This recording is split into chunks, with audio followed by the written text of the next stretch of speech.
à tous et bienvenue dans cette nouvelle chronique de Livres à part, chronique dans laquelle aujourd'hui je vais vous présenter un livre de Maria von Trapp qui s'intitule « Nous avons vu son étoile ». Alors pour celles qui connaissent la mélodie du bonheur, le nom Von Trapp vous dit quelque chose et effectivement il s'agit de Maria von Trapp que l'on voit dans le film La Mélodie du bonheur et qui est donc une personne qui a réellement existé, qui était mère de famille catholique et qui a donc écrit plusieurs ouvrages dont celui-ci qui s'intitule « Nous avons vu son étoile ». Je vous mets bien sûr le lien pour vous procurer le livre en description, juste en dessous de ce podcast, que vous nous écoutiez sur YouTube ou sur Spotify, vous aurez le lien. C'est un lien affilié, donc c'est-à-dire que si vous l'achetez si vous achetez le livre en suivant le lien que je vous donne, eh bien vous payerez le même prix, mais ça me permettra de toucher une petite commission. Voilà ce que je pouvais vous dire sur le livre. Et d'ailleurs, si vous allez en description, juste en dessous du podcast, vous verrez qu'il y a également les liens vers les différents réseaux sociaux de Femmes à part, la newsletter, le blog, la boutique, shop.femmeapart.com si vous voulez des robes et des jupes élégantes et confortables pour vos cérémonies ou pour le quotidien. N'hésitez pas à aller regarder. Et puis, vous aurez évidemment le lien vers le blog femmeapart.com. Et si vous allez dans l'onglet bibliographie, vous aurez la liste de tous les ouvrages que j'ai déjà présentés. Et si vous préférez les présentations audio en podcast, eh bien vous allez sur cette chaîne YouTube dans la playlist chroniques de livres et là vous aurez déjà 82 chroniques de livres que vous pourrez écouter puisque celle-ci c'est la 83e. Voilà, pour être très précise. Alors ce livre, Nous avons vu son étoile de Maria von Trapp, ce sont les éditions Résiac, il coûte 6,50 € et c'est un livre assez ancien je pense parce que d'ailleurs celui que j'ai sous les yeux, enfin l'édition que j'ai achetée, le prix est indiqué en francs. Donc, je ne sais pas trop de quelle année il date, mais en tout cas, j'essaie de retrouver tout en vous parlant. Ah voilà, mai 1983. Donc ce livre n'est plus tout jeune, mais je pense pour le coup qu'il est vraiment universel. Enfin bon, bref, il peut tout à fait s'adapter à notre époque très facilement. Je vais vous lire la 4e de couverture pour que vous puissiez comprendre un peu mieux le contenu du livre. On a écrit beaucoup de livres sur la vie en famille. Nos revues et nos magazines publient des articles très alarmants sur les dangers qui la menacent, donc qui menacent la famille. Psychiatres et psychanalystes en recherchent activement la cause. Pourquoi ? Il semble ignorer complètement qu'il y a 2000 ans, l'Évangile selon saint Luc donna une réponse à cette question. Là, nous contemplons notre Père des cieux, créant cette sublime et nouvelle institution, la famille chrétienne, en envoyant son fils vivre dans l'humble maison de Nazareth. Un simple regard de foi sur la vie quotidienne de Jésus, Marie et Joseph nous transformera. Merci à la personne d'ailleurs qui m'a recommandé cet ouvrage, c'est l'une d'entre vous qui m'avait écrit un mail, je crois, pour me proposer de le lire, donc merci beaucoup. Et en fait, effectivement, Maria Augusta von Trapp nous raconte dans cet ouvrage comment elle et son mari ont élevé leurs enfants en cherchant vraiment à vivre dans l'intimité de la Sainte Famille, en fait. Et elle va raconter finalement certains passages des évangiles, notamment la vie cachée, enfin ce qu'on appelle la vie cachée, la naissance de Jésus, la fuite en Égypte, la vie cachée à Nazareth. Donc toute cette partie-là. Et en fait, elle va le raconter et essayer de montrer comment la Sainte Famille doit nous inspirer, nous, à notre époque, et que le message finalement des évangiles est un message universel et que l'on peut vraiment appliquer dans nos vies actuelles.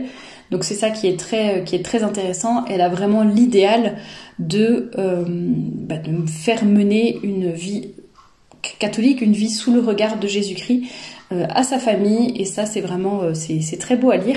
Alors c'est vrai que ça peut être un petit peu déroutant. Au début on a vraiment l'impression qu'elle paraphrase en fait finalement l'évangile, le Nouveau Testament, et que qu'elle raconte tout ce que l'on connaît a priori déjà.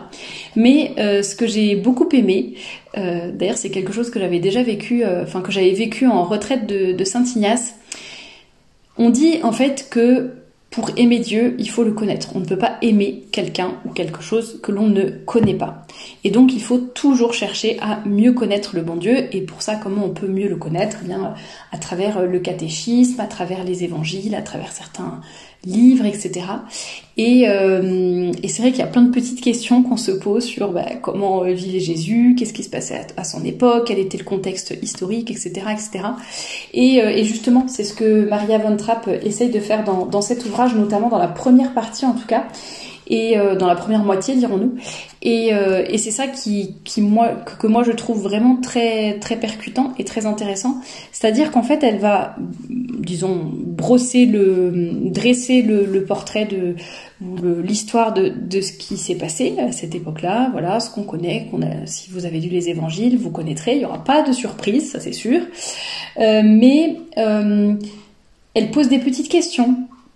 D'ailleurs, auxquelles il n'y a pas forcément la réponse dans le livre, mais c'est plus pour que nous, on s'interroge et que l'on cherche toujours mieux à comprendre la Sainte Famille, à comprendre ce qui s'est passé dans les évangiles, à mieux connaître Jésus-Christ, le bon Dieu, etc.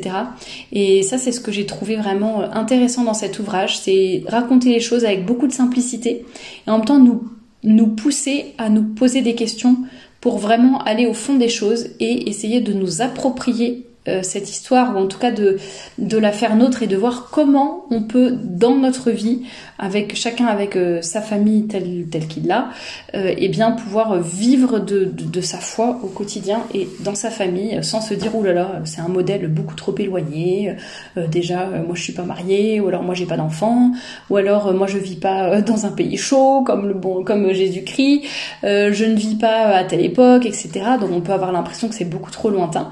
Et en fait, on se rend compte que pas du tout. L'exemple de la Sainte Famille peut être vraiment pris à l'heure actuelle dans nos familles, finalement, en 2024, en France. Donc c'est ça qui est très, très intéressant et qui va nous pousser à nous questionner. Et justement, c'est ce que je disais par rapport à la retraite de Saint-Ignace, c'est que je me souviens d'avoir fait une de mes retraites de Saint-Ignace avec un prêtre qui nous parlait justement de plein de choses vraiment mais très concrètes sur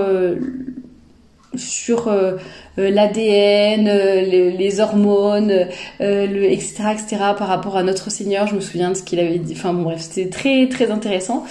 Et en fait, il nous parlait tout ça pour nous expliquer la sensibilité en fait de Jésus-Christ en tant qu'homme, sa sensibilité humaine.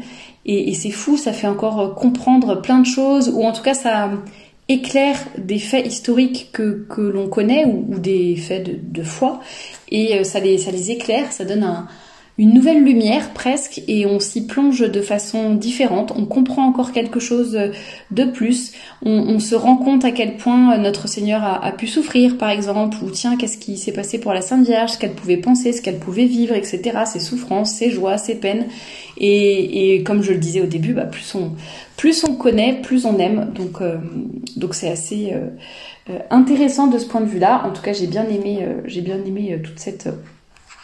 toute cette partie. Donc ça, c'est à peu près la première partie, on va dire les 13 premiers chapitres. Et après, dans la deuxième partie du livre, elle parle davantage de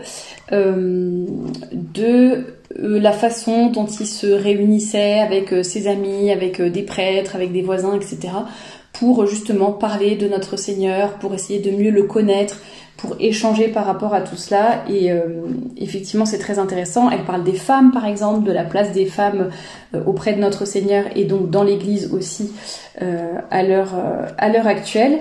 Après, elle nous parle, il y a un petit chapitre sur la mort de sa fille, d'une de ses filles. Ça, c'est très très prenant aussi. Et donc, elle a toute une réflexion dans les chapitres qui suivent sur, voilà, par exemple, il y a un chapitre qui s'intitule « Heureux ceux qui meurent dans le Seigneur ». Elle parle du jugement, elle parle du purgatoire. Est-ce que bon, bref, toutes ces choses-là. Est-ce qu'une fois qu'on est au purgatoire, on voit certaines choses, ou est-ce qu'on peut intercéder pour ceux qui sont sur terre, etc. Et c'est très intéressant également. Et elle conclut son livre en disant « N'oublions jamais tout ce que nous devons à celui qui a pris notre nature humaine afin de nous rendre participants de sa divinité. Oui, Jésus-Christ est bien l'ami fidèle d'hier, d'aujourd'hui et de toujours. » Voilà un petit peu pour le contenu de cet ouvrage. Voilà, je recherchais le sommaire, mais c'est vraiment ça, c'est hier, aujourd'hui, éternellement. Ce sont ces 3 parties. Hier, en fait, elle va parler vraiment de tout ce que je disais, à partir de la naissance du Christ dans la crèche jusqu'à la fin de la vie cachée, à peu près jusqu'à la mort de Saint Joseph. Ensuite, elle va nous parler de petits passages des évangiles, en fait, qui l'ont particulièrement marqué, sur lesquels elle a plus aimé réfléchir. Donc, je vous l'ai dit, il y avait notamment sur les femmes. Il y a eu sur la Sainte Vierge, sur le fait de tendre l'autre joue aussi, la façon dont notre Seigneur guérissait ou chassait les démons. Et puis ensuite, le chapitre à partir de la mort de sa fille sur la partie qui s'appelle Éternellement, et où il y aura toutes ces réflexions sur la mort, le purgatoire, etc., le ciel. Voilà pour le livre de Maria von Trapp. Nous avons vu son étoile aux éditions Réziac. N'hésitez pas à vous le procurer. Je pense que c'est vraiment un livre à lire chapitre par chapitre et surtout à méditer en fait et à s'en inspirer pour se dire comment je peux mieux connaître notre Seigneur Jésus-Christ, essayer de répondre aux questions qu'elle se pose, un peu aux questions rhétoriques qui sont dans chaque chapitre, notamment dans la première partie, et essayer de prendre comme résolution de toujours mieux connaître et mieux aimer notre Seigneur. Voilà ce que je pouvais vous dire sur cet ouvrage. Le lien est dans la description si vous souhaitez vous le procurer, et je vous dis à très bientôt pour une nouvelle chronique de livres.